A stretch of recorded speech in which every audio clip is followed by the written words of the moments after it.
अस्सलाम वालेकुम एवरीवन, कैसे हैं आप सब। आज की इस वीडियो में आपको बताऊंगी डार्विनिज़्म। ठीक है कि डार्विनिज़्म क्या है।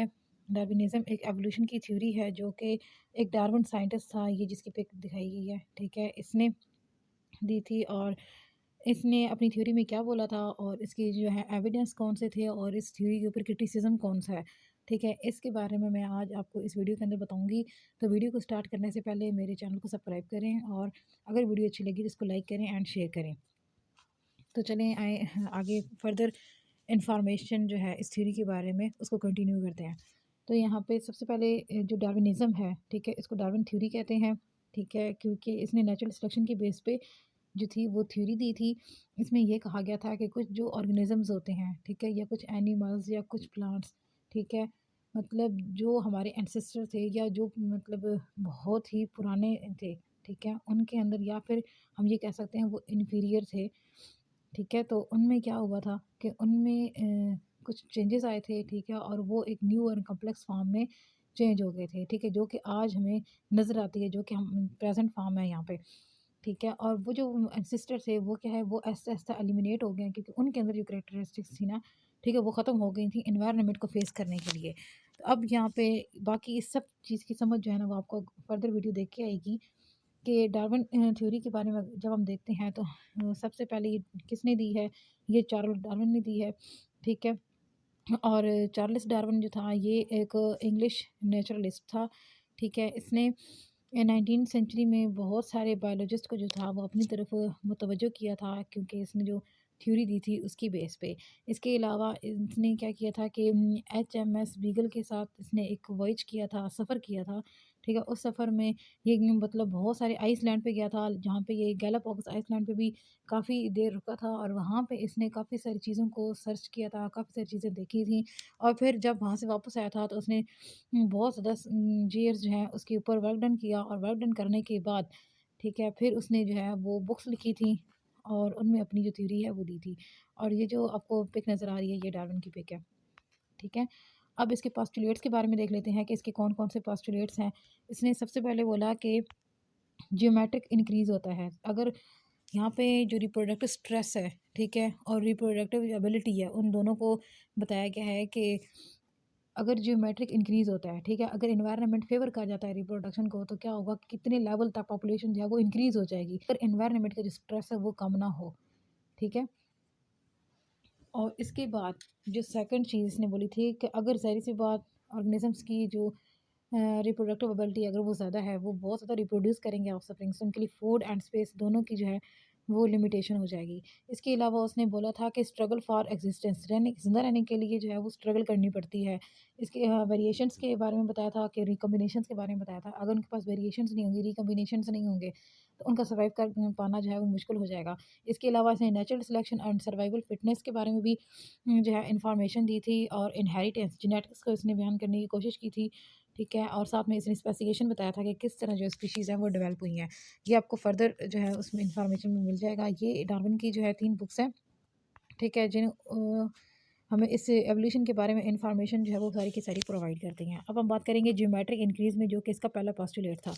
तो इसमें इसने कहा था कि अगर एनवायरनमेंट स्ट्रेस जो है वो ना हो, ठीक है, तो क्या होगा कि जो ओवरऑल जो पॉपुलेशन है, ठीक है, वो बहुत ज़्यादा इंक्रीज़ हो जाएगी क्योंकि यहाँ पे क्या है, ज्योमेट्रिकल जो है चीज़ें वो इंक्रीज़ हो रही हैं। ठीक है, रिप्रोडक्टिव पावर जो है ऑर्गेनिज़म्स की वो बहुत ज़्यादा है।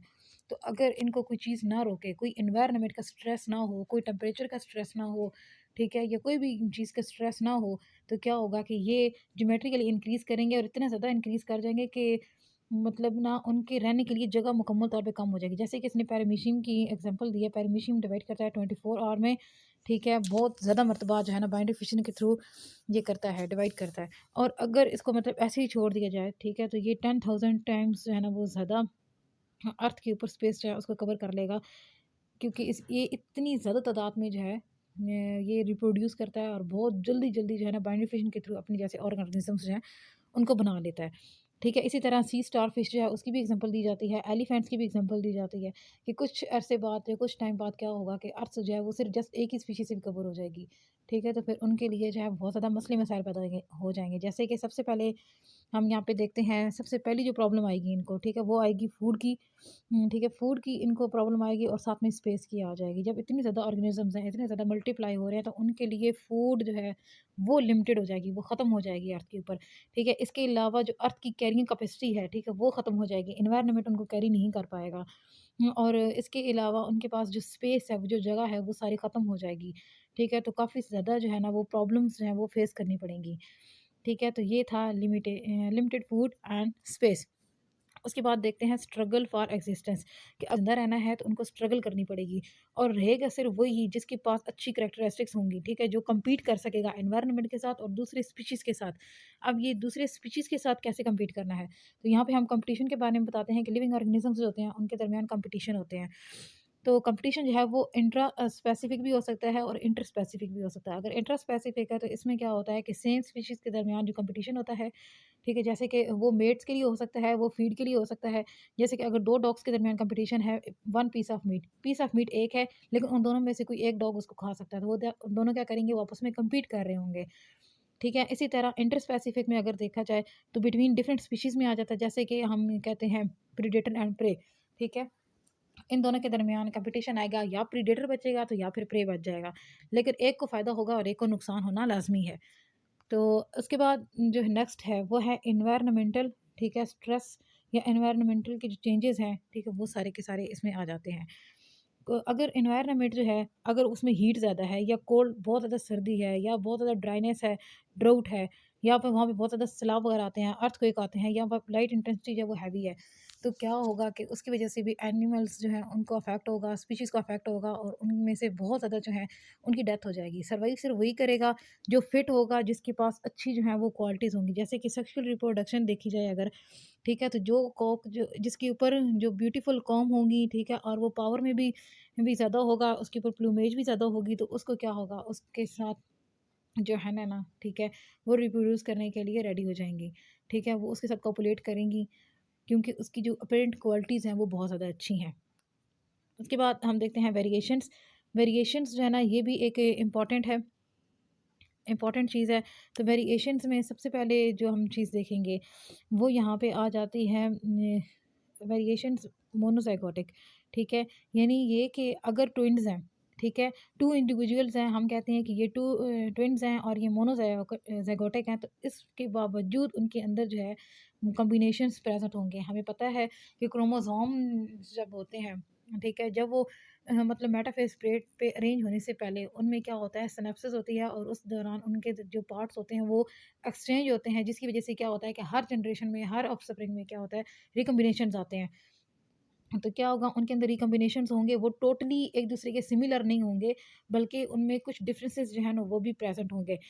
तो अब ये जो वेरिएशंस आती हैं या जो म्यूटेशंस आती हैं, ठीक है, ये मुख्तलिफ टाइप्स की होती हैं, कुछ न्यूट्रल होती हैं, इनका कोई इफेक्ट नहीं होता, ठीक है, जैसे कि डिम्पल जो पड़ते हैं लोगों को फेस पे, तो ये क्या है, ये न्यूट्रल है, इसका कोई बैड इफेक्ट नहीं है, ठीक है। इस तरह कुछ ना हार्मफुल होते हैं, कुछ ऐसी होंगी जो बहुत ज़्यादा हार्मफुल होंगे, और उसकी वजह से जो है ना लोगों की मतलब जान जा सकती है, ठीक है, उनके अंदर, जैसे कि काफ़ी सारी डिजीज़ेज़ यहाँ पे आ जाती हैं, जैसे कलर ब्लाइंडनेस हो गई, या और भी कई सारी डिजीज़ेज़ हैं, ठीक है, एनीमिया वगैरह हो जाता है, तो ये डिजीज़ेज़ हैं जिनकी वजह से क्या होगा कि ऑर्गेनिज़्म जो है ना उनके में तब्दीली आ जाएगी।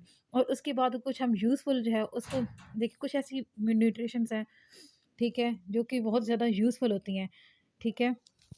और इसमें अब यहाँ पे न्यूट्रिशंस की बात कहते हैं कि अगर जो है वो डाइट अच्छी है, अगर उनको जो है वो फीड अच्छी मिल रही है, ठीक है, अगर न्यूट्रिशन में ख़राबी आ जाती है, ठीक है, तो तब भी क्या होगा, तब भी जो है वो हार्मफुल इफेक्ट शो करेंगे, क्योंकि न्यूट्रिशन में वो चीज़ प्रेजेंट ही नहीं है। अगर फॉर एग्जांपल कि अगर हम कहते हैं किसी को एनीमिया है, तो ज़रूरी नहीं है कि उसकी जेनेटिक बेसिस ही हो, बल्कि क्या हो सकता है कि हो सकता है उसकी न्यूट्रिशन अच्छी नहीं हो, तो इस वजह से उसको जो है ना वो एनीमिया हो गया हो, या उसमें खून की कमी वगैरह या इस तरह की कुछ चीज़ें जो हैं वो आ गई हों, ठीक है। तो न्यूट्रिशन जो है वो भी इनके ऊपर डिपेंड कर रही होती है, लेकिन यहाँ पे हम जो है ना वो जो मेन डार्विन की थ्योरी है उसमें हम जेनेटिक्स को देख रहे हैं कि जेनेटिक में म्यूटेशन जो है वो ऐसी हैं जो हार्मफुल है, और उसके बाद कुछ यूज़फुल भी होती हैं, ठीक है। तो जो यूज़फुल है, इनमें क्या होता है कि ऐसी म्यूटेशंस होती हैं, मतलब जो आगे सर्वाइव करती हैं और सर्वाइवल में हेल्प कर रही होती हैं, ठीक है? वो स्ट्रेस को जो है वो कर लेती हैं कामयाबी से और बहुत ही एफिशिएंटली उसको हैंडल कर लेती हैं। जो भी एनवायरनमेंटल स्ट्रेस हो और वो उसके अंदर सर्वाइव कर जाती हैं, ठीक है? जैसे कि ये जो नेक्स्ट है इसमें हम नेचुरल सिलेक्शन पढ़ेंगे और साथ में हम सर्वाइवल ऑफ फिटनेस जो है ना इसको डिस्कस करेंगे। तो इसमें देखा जाए जिसके पास बेस्ट करैक्टर्स होंगी, डिज़ायर करैक्टर्स होंगी, ठीक है? वो सर्वाइव करेगा। अब यहाँ पे 2 तरह की सिलेक्शंस थी, एक आर्टिफिशियल सिलेक्शन थी और एक नेचुरल सिलेक्शन थी। जो आर्टिफिशियल सिलेक्शन होती है, इसमें जो ऑर्गेनिज़म्स होते हैं ना, उनको हम अपनी मर्ज़ी से मतलब रिप्रोड्यूस करवाते हैं, उनको कॉपुलेट करवाते हैं, फिर वो अपनी मर्ज़ी हमारी मर्ज़ी से, ठीक है? वो रिप्रोड्यूस करते हैं और उनके अंदर जो है डिज़ायर क्वालिटीज़ आती हैं, वो क्वालिटीज़ जो हम चाहते हैं, वो उनके अंदर आ जाती हैं, ठीक है? और इसी तरह नेचुरल सिलेक्शन भी होती है। नेचुरल सिलेक्शन में क्या है कि जो चीज़ें, ठीक है, जो उनकी करैक्टरिस्टिक्स या जो ट्रेड्स वो एनवायरनमेंट में अडेप्टेड होती हैं, ठीक है, और एनवायरनमेंट में वो सर्वाइव कर सकती हैं, जस्ट वही उनके अंदर आती हैं। और जो लेस फिट होती हैं, ठीक है, या अनफिट, वो अनफिट हो जाती हैं और रिजेक्टेड हो जाती हैं, ठीक है। तो डार्विन जो था उसने इन सब को बयान किया था, ठीक है, कि किस तरह ये सारी चीज़ें आती हैं और इसी वजह से उसने बताया था कि ये जो बायोडाइवर्सिटी है ना है, ठीक है, और अनलिमिटेड जो है ना ये रिसोर्सेज जो है अवेलेबल है, ठीक है, उनकी लॉन्ग टाइम स्पैन को चेक करने के लिए, ठीक है। तो ये हम सारे एविडेंस जो है एवोल्यूशन में वो सारे ऑलरेडी पढ़ चुके हैं कि उस समय एविडेंस मिल जाता है कि कौन कौन से ऑर्गेनिज्म जो है वो मतलब एक्सटेंट हो चुके हैं और कौन से जो है अभी प्रेजेंट कंडीशन में है और उनके जो है मतलब एक्सटेंट होने की क्या क्या वजूहत थी।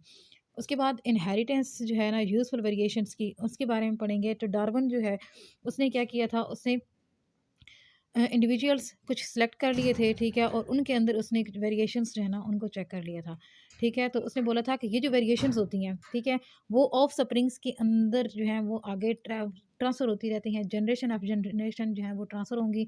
और जब वो ट्रांसफ़र हो रही होती हैं तो आफ्टर मैनी जनरेशंस क्या होता है कि एक न्यू जो है, ठीक है, बेबी बर्न होता है और वो एक न्यू स्पीशीज़ बन जाती है। और इसके साथ उन्होंने बोला था कि वो एनवायरनमेंट जो होता है ना, जो चेंज एनवायरनमेंट है, उसके अंदर वो ईज़िली जो है वो सर्वाइव कर जाएगा। क्योंकि उसके अंदर क्या है अडैप्टेशंस हैं, उसके पास जो है बहुत सारी वेरिएशंस हैं जो कि इनहेरिटेड यूजुअली उसके अंदर प्रेज़ेंट है। मीन्स कि उसके पास जो है वो इनहेरिटेंस में आ गई हैं। ठीक है? तो यहाँ पे हम देखेंगे स्पेसिएशन जो है इसके बारे में, कि स्पेसिएशन जो है जो ऑर्गेनिज़म्स हैं, ठीक है? या जो एनिमल्स हैं, जो बेस्ट फिटेड होंगे, ठीक है? वो सर्वाइव करेंगे। अब जो ऑर्गेनिज़म्स थे जिनके अंदर अडैप्टेशंस हैं, ठीक है? जो एनवायरनमेंट को फेस कर सकते हैं, ठीक है? वो अपनी जो सक्सेसफुल जो उनकी ट्रेड्स होंगी, उनको ट्रांसफ़र करेंगे अपनी नेक्स्ट जनरेशन में और वो जो जनरेशन होगी, वो आगे नेक्स्ट जनरेशन में ट्रांसफ़र करेगी, ठीक है? यानी जनरेशन से दूसरी जनरेशन में ट्रांसफ़र होते जाएँगे और वो सारे चेंजेज़ और वेरिएशंस जो हैं, वो अक्युमुलेट होते जाएँगे, जिसकी वज़ह से क्या हो जाएगा कि एक न्यू स्पीशी बन जाएगी, ठीक है? और वो स्पीशी जो है वो वहाँ पे जो है बेहतर तरीके से सर्वाइव करते जाएगी, ठीक है? और यहाँ पे उनकी इंडिविजुअल चेंजेस जो हैं उसके बारे में भी बता दिया गया है। कि मतलब क्या है कि उनके अंदर इंडिविजुअली पहले चेंज आया है, ठीक है? वो जो चेंज था, वो जो वेरिएशंस थी, वो उनके अंदर अक्युमुलेट होती गई हैं और अक्युमुलेशन के बाद क्या हुआ है कि वो जो चेंज है, ठीक है? वो एक न्यू स्पीशी के तौर पर हमारे सामने आ जाता है, ठीक है? और ये चेंज आता कैसे है? बहुत ही ग्रेजुअली आता है, ठीक है? बहुत ही आहिस्ता-आहिस्ता आता है और आफ्टर मैनी जनरेशंस के बाद हमारे सामने आता है और हम कहते हैं कि ये स्पेसिएशन हुई है। यहाँ पे हम कुछ कीज़ हैं, की कॉन्सेप्ट हैं डार्विन के और एवोल्यूशनरी थ्योरी के, उनको डिस्कस करेंगे। यहाँ पे पहला जो है वो हमारे पास आ जाता है ब्रांचिंग, ठीक है, कि ब्रांचेस जो हैं वो बनी हैं जैसे कि सबसे पहले एक एंसेस्टर था, एक एंसेस्टर के बाद जो है बहुत ज़्यादा एवोल्यूशन जब हुई है तो उसमें से बहुत सारी ब्रांचेस निकली हैं, बहुत सारे उसके जो हैं वो डिसेंडेंट हमारे सामने आ गए हैं, ठीक है। और दूसरे जो हम डिस्कस करते हैं वो है नेचुरल सिलेक्शन, कि नेचर जो है वो सिलेक्ट कर लेती है, जो फिट होता है उसको सिलेक्ट कर लेती है, जो सर्वाइव करता है उसको सिलेक्ट कर लेती है, जो बेस्ट ट्रेड्स वाला होता है, बेस्ट करेक्टरिस्टिक्स वाला होता है, उन सबको वो सिलेक्ट करके तो आगे जो है मैनी जनरेशंस जो हैं उसकी, ठीक है, उनमें वो ट्रैवल करवाते हैं, ठीक है। और इस वजह से जो उनके ऑफ स्प्रिंग्स होते हैं वो बेस्ट फिटेड हो जाते हैं एनवायरनमेंट के अंदर। लेकिन जो पहले वाले होते हैं, ठीक है, जिनके पास इतनी अच्छी ट्रेड्स नहीं होती, ठीक है, तो वो वहाँ पे क्या होता है, वो एलिमिनेट हो जाते हैं, एक्सटेंड हो जाते हैं। तो अब कुछ एविडेंस हैं जो कि इसने दिए थे, ठीक है, जो इसकी थ्योरी को ज़्यादा अच्छे तरीके से एक्सप्लेन करते हैं। तो सबसे पहला जो था उसने क्या किया था, natural selection and artificial selection in दोनों को कंपेयर कर लिया था, ठीक है। फिर उसने बोला था कि जो मिमिक्री है, जो लोगों मतलब जो ऑर्गेनिज़म्स हैं उनके अंदर जो चेंज आता है, ठीक है? जो प्लांट्स के अंदर या फिर एनिमल्स जो हैं या इंसेक्ट्स हैं उनके अंदर जो चेंज आता है मिमिक्री की वज़ह से, ये भी क्या है, ये एवोल्यूशन की वज़ह से है और ये ग्रेजुअल चेंज है। उसके बाद उसने जो है मतलब फ्लावर्स की जो है उनके बारे में बताया था कि जो फ्लावर्स की शेप होगी, ठीक है? उसके ऊपर डिपेंड कर रहा होगा कि इंसेक्ट्स जो हैं जिन्होंने उस फ्लावर से फीड लेनी है, ठीक है? नेक्टर कलेक्ट करना है, तो उनकी जो प्रोबोस्किस है, ठीक है? वो कैसी होगी, उसके बारे में भी। और पॉलिनेशन जो है, ठीक है? वो कैसे होगी और पॉलिनेटिंग जो इंसेक्ट्स हैं उनकी जो शेप है वो कैसी होगी, ये सब कुछ जो है ना आपस में इंटर रिलेटेड है, ये सारी चीज़ें आपस में रिलेट कर रही होती हैं। ठीक है? इसके अलावा डार्विन जो है उसने फ़िंचेस के बारे में बताया था, 14 फ़िंचेस, वो गैलापागोस आइसलैंड पे गया था, वहाँ पे उसने 14 जो फ़िंचेस थी उनको डिस्कवर किया था और उसने बोला था कि एक जो थी एक एंसेस्ट्रल थी, ठीक है? एक फ़िश थी, ठीक है? और उसके बाद वो आके यहाँ मतलब जब गैलापागोस आइसलैंड पे आई, मुख्तलिफ़ आइसलैंड का उसने विज़िट किया, तो उन्होंने अपनी फ़ीड जो थी वो डिफ़रेंट कर ली थी। उनकी जो बीक थी, उसका साइज़ डिफ़रेंट हो गया था, उसकी शेप डिफ़रेंट हो गई थी। जबकि जैसे आप देख सकते हैं, ये जितनी भी हैं, इन सब के अंदर जो है ना, उनकी बीक का साइज़ और जो है उनकी बीक की शेप, वो दोनों चेंजेज़ हैं, ठीक है? उनकी फ़ीड की वज़ह से। कुछ जो थी वो इंसेक्ट, कुछ सीड के ऊपर जो है वो फ़ीड कर रही थी, ठीक है? कुछ इंसेक्ट्स के ऊपर जो है ना फ़ीड कर रही थी, इस तरह कुछ फ्रूट्स के ऊपर कर रही थी और कुछ कैक्टस के जो सीड्स होते हैं ना, उनके ऊपर फ़ीड कर रही थी। मतलब उनकी फ़ीडिंग हैबिट जो थी, वो डिफरेंट थी। उसके बाद जो डार्विन की थ्योरी में एक और चीज़ डिस्कस की गई। तो इसमें हमारे पास आ जाता है टॉर्टॉइस। टॉर्टॉइस जो थे, एक तो उनका साइज़ बहुत बड़ा था, 250 केजी था, 1.8 डायमीटर था उनका।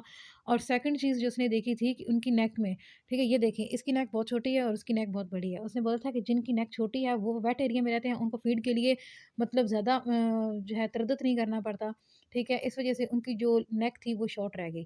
लेकिन जो ड्राई में रहते थे, ड्राई एनवायरनमेंट में, जिनको मतलब फ़ीड ईज़िली अवेलेबल नहीं थी, तो वो मतलब उनको फूड लेने के लिए ना अपनी नेक को स्ट्रेच करना पड़ा। तो उन्होंने अपनी नेक को स्ट्रेच किया ताकि वो फीड तक ईज़िली अप्रोच कर सकें।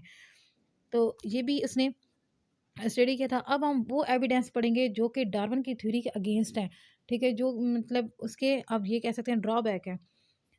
तो सबसे पहले ये कि उसने वेरिएशंस के बारे में बता दिया, लेकिन उसने ऑर्गन्स के बारे में इन्फॉर्मेशन नहीं दी कि ऑर्गन्स कैसे बने हैं, मतलब विंग्स कैसे आ गए, ठीक है? और अगर उनका यूज़ या डिसयूज़ या इस तरह उसने कोई चीज़ जो है ना वो नहीं बताई।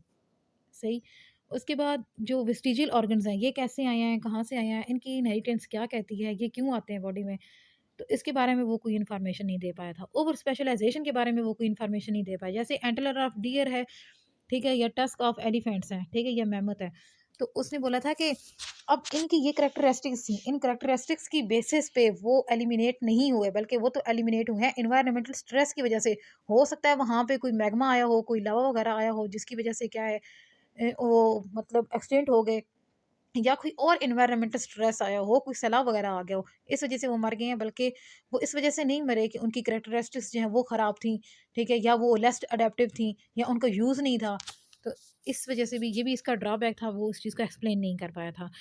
और साथ में ये जो हैबिट्स बनते हैं, ठीक है? वो इस चीज़ को नहीं बयान कर पाया कि किस तरह स्टीराइल हैबिट्स जो हैं वो बन जाते हैं। और वो कैसे हो सकता है जब 2 पहली बात ये है कि एक स्पीशी है, उसके मेंबर्स आपस में कॉपुलेट करते हैं। तो यहाँ पे क्या होता है, जब ये हैबिट बनता है तो 2 डिफरेंट स्पीशीज़ होती हैं, ठीक है? लेकिन वो सिमिलर होती हैं, कुछ-कुछ उनकी क्वालिटीज़ हैं वो सिमिलर होती हैं। जब वो मिलती हैं तो उसके बाद क्या होता है कि एक हैबिट बनता है, लेकिन वो हैबिट जो है ना वो स्टीराइल होता है, वो आगे फर्दर अपनी जनरेशंस जो है उनको प्रोड्यूस नहीं कर सकता। तो इस चीज़ को वो एक्सप्लेन नहीं कर पाया था। इसके अलावा जो सोमैटिक हैं एंड जर्मिनल वेरिएशंस हैं, ठीक है? वो इनको भी नहीं बयान कर पाया कि जो सोमैटिक सेल्स हैं वो क्या हैं और जर्मिनल सेल्स क्या हैं, उनमें वेरिएशन वगैरह जो हैं उनके बारे में वो ज़्यादा इन्फॉर्मेशन नहीं प्रोवाइड कर पाया, ठीक है। इसके अलावा जो ट्रांसमिशन है, ठीक है, किस तरह जो वेरिएशंस हैं वो उनकी ट्रांसमिशन होती है, किस तरह वो एक जनरेशन से दूसरी दूसरी जनरेशन में जो है वो ट्रांसफ़र होती हैं। इसके अलावा वो मेंडल का वर्क वहाँ पे प्रेजेंट था, लेकिन वो उस वक्त इतना मतलब नहीं था, बूस्ट अप नहीं हुआ था, तो उसको ये रिफ्यूट करता है, ठीक है, और इनहेरिटेंस को ये बयान नहीं कर सका था।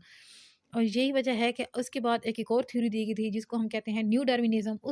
जो थ्योरी के अंदर जो इसके ड्रॉबैक थे, ठीक है, जिन चीज़ों को ये एक्सप्लेन नहीं कर पाया था, उन चीज़ों को उस थ्योरी के अंदर एक्सप्लेन करने की जो है वो कोशिश की गई है। तो अगर प्रिंसिपल ऑफ नेचुरल सिलेक्शन जो है इसके बारे में देखा जाए तो ये बहुत ही इम्पोर्टेंट है, ठीक है। इसमें बहुत सारी ऑब्जर्वेशंस की गई थी। इसमें नेचुरल सिलेक्शन को बहुत ही अच्छे तरीके से बयान किया गया था और नेचुरल सिलेक्शन को रिलेट कर दिया गया था रिप्रोडक्शन के साथ और जो ऑर्गेनिजम्स हैं ना, उनके साथ किया गया था कि एक एनवायरनमेंट के अंदर, ठीक है, ऑर्गेनिजम्स किस तरह डेवलप होते हैं, किस तरह उनके अंदर जो करेक्टरिस्टिक्स हैं वो यूज़फुल मतलब वेरिएशंस की फॉर्म में हमारे सामने आती हैं और किस तरह फिर वो सर्वाइव करते हैं एनवायरनमेंट के अंदर। तो जिनके अंदर जो है वो ज़्यादा फिटेड और फेवरेबल वेरिएशंस होंगी, ठीक है, और वो अकोमुलेट होती रही हैं जनरेशन आफ्टर जनरेशन। तो क्या हुआ है कि स्पेसिएशन हुई है और वो न्यूज़ जो है ना एक स्पीशीज़ के अंदर कन्वर्ट हो गई हैं। तो ये थी सारी डार्विन की थ्योरी। इसके बाद जो थ्योरी है वो है न्यू डार्विनिज़्म थ्योरी, जिसमें मंडल का वर्क जो है उसको भी बूस्ट अप किया गया है और बाकी भी काफ़ी सारी जितनी भी इसके ड्रॉबैक थे उनको सेट करने की उसमें कोशिश की गई है। तो वो थ्योरी इंशाल्लाह मैं आपको नेक्स्ट वीडियो के अंदर बताऊँगी। तो अब के लिए बस इतना ही। अल्लाह हाफ़िज़, टेक केयर। वीडियो अच्छी लगी तो इसको लाइक करें एंड शेयर करें।